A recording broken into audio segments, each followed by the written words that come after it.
Assalamu alaikum wa rahmatullah, Quran Weekly. This is Abdul Nasir Jangda coming back to you again with stories of the prophets. Today we're going to be talking about Musa alayhi salam. Again, inshallah.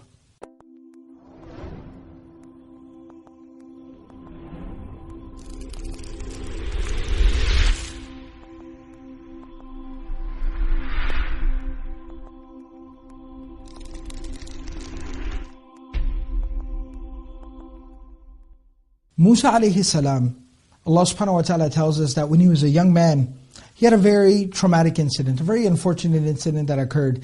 And before I even tell you the story, I just, for the purpose of educating my brothers and sisters, what we believe about the prophets is that they are ma'asumun. We do not attribute sin to the prophets because they are protected by Allah subhanahu wa ta'ala. So I'm going to speak about it in a way that is respectful, and I'd like everyone to be able to appreciate how I'm talking about this incident from the life of Musa alayhi salam. So, Musa alayhi salam, young man, grows up in the palace of Fir'aun, but he does know that he's from Banu Israel. He's walking through the marketplace one day, and there's a man from Banu Israel, simple poor man, and he sees Musa alayhi salam and he cries out and he says, Musa, Musa, look at this guy, look what he's doing to me. And it was a man from the people of Fir'aun, the Qibtiyun. So Musa alayhi salam goes over there and tells the Qibti, because typically in that society at that time, the people of Fir'aun, the Qibtiyun, used to persecute and violate the rights of the people of Banu Israel. So Musa alayhi salam goes there and tells the Qibti, what are you doing? What's going on over here? And the Qibti, of course, he's part of the elite, part of the society. He tells him, he goes, why don't you move along and mind your own business? And Musa alayhi salam says, no, I'm trying to make sure everything is okay here. And the man turns around and gets in Musa alayhi salam's face. Gets all up in his grill. Like, what are you going to do about it? So Musa alayhi salam, to kind of defend himself, he pushes the man, he strikes the man, shoves him off of him, not realizing it is his own strength, or maybe just due to an unfortunate circumstance, the man ends up dying. Either due to the blow or because of the fall, he ends up dying. Now, it was not intentional. Nobody really else was around. That man from Banu Israel, he runs off, and Musa alayhi salam leaves the scene as well. And before you know it, this whole panic breaks out into the city, into the town. Somebody killed one of the elite. Somebody killed one of the people of Fir'aun. Nevertheless, Musa alayhi salam is passing through the marketplace again soon thereafter. Again, that man from Banu Israel is standing there fighting with somebody. Musa alayhi salam sees him and he says, you're making trouble again? You're making trouble again? Meaning that last time you were making trouble, something so terrible happened and you're making trouble again? And the man screams out, Musa, don't kill me like you killed the other guy the other day. And everyone finds out that Musa alayhi salam was involved in the accidental death of that man, of that individual. So moving along, Fir'aun and his people put out the word to arrest, with the possibility of executing Musa alayhi salam in retribution for the death of the other individual. At that point in time, somebody comes to Musa alayhi salam and says, you need to get out of town. You need to get out of Dodge before they get you. Musa alayhi salam leaves there. And from there, it's a whole other story from the life of Musa alayhi salam, where he goes to Madian, etc., etc. The summary of it is he goes there, settles down, he finds a mentor, finds a wife, raises a family, really figures things out. And he's out there for a very long time, 10 years or so. Now Musa alayhi salam is traveling, and Allah subhanahu wa ta'ala, that's where he sees the fire in the distance, and he goes there, and Allah subhanahu wa ta'ala selects him and chooses him for prophethood. Gives him divine inspiration, revelation. As part of his mission, he tells him, اذهب إلى فرعون إنه طغى. Go to Fir'aun because Fir'aun has lost his mind. He's gone way too far. Musa alayhi salam immediately expresses his concern to Allah subhanahu wa ta'ala. He makes lots of dua. Musa alayhi salam even says to Allah, وَلَهُمَ عَلَيَّ ذَنْبٌ فَأَخَافُ أَنْ يَقْتُلُونَ.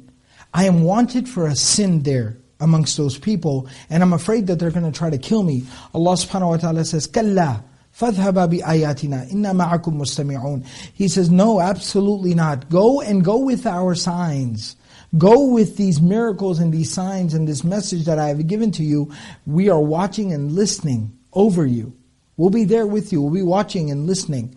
Now Musa alayhi salam, when he shows up and he's presents to him the message, إِنَّا رَسُولُ رَبِّ الْعَالَمِينَ أَنْ أَرْسِلْ مَعَنَا بَنِي إِسْرَائِيل. The very first thing that Fir'aun responds with, أَلَمْ نُرَبِّكَ فِينَا وَلِيدًا. Now I want you to hear the tone. He knows who Musa alayhi salam is, he recognizes Musa alayhi salam, but listen to his tone. أَلَمْ نُرَبِّكَ فِينَا وَلِيدًا. Didn't you grow up from childhood amongst us?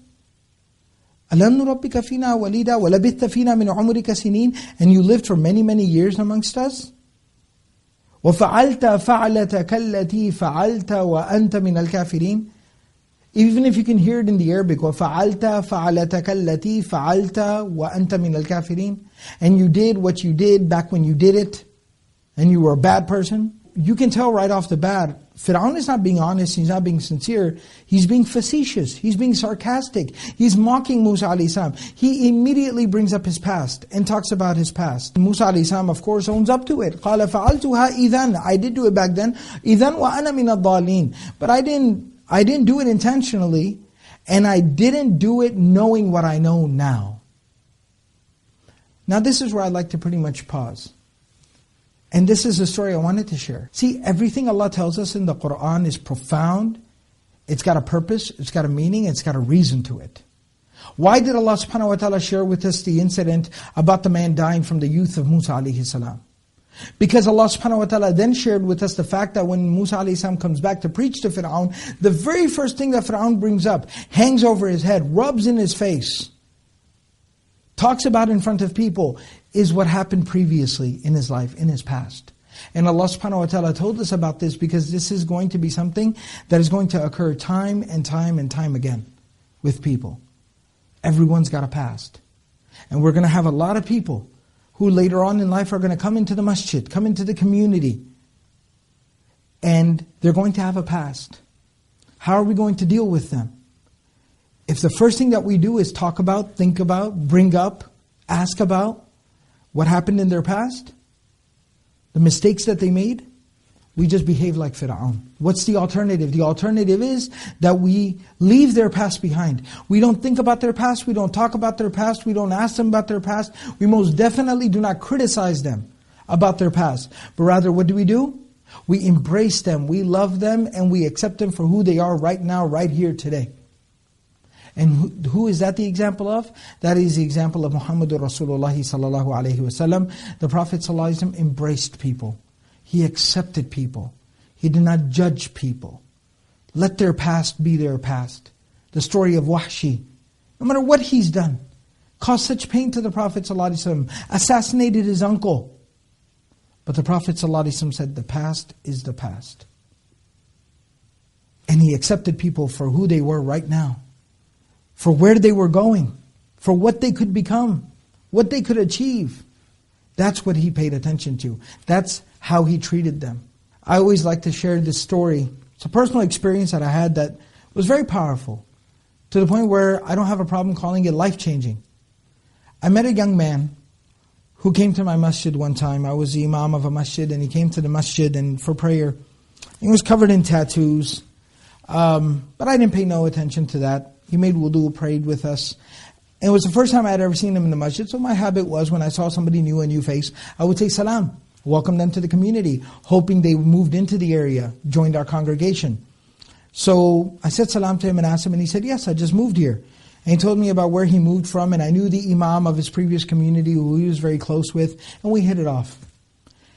And he ends up telling me his story. He says that, I grew up in a bad place with some really bad influences in the family and in the neighborhood. I ended up living a life of crime.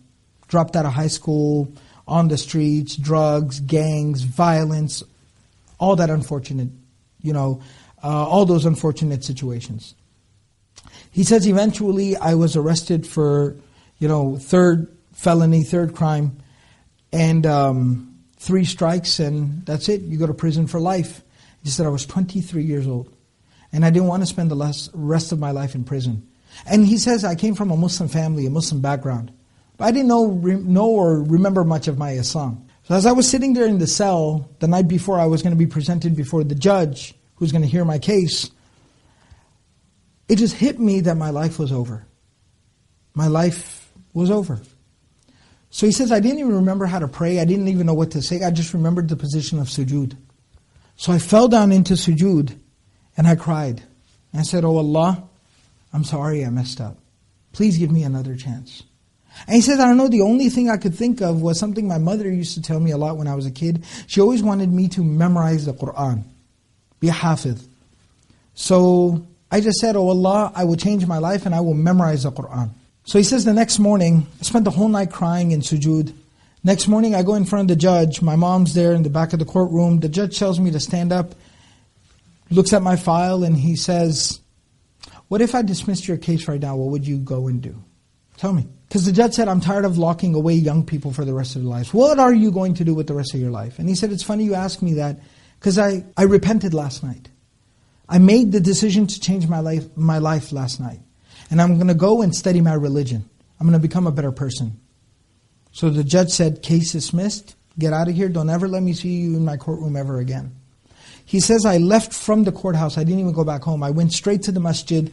I asked the imam at the masjid. I kept going until 2 days later, I ended up at a Qur'an memorization school.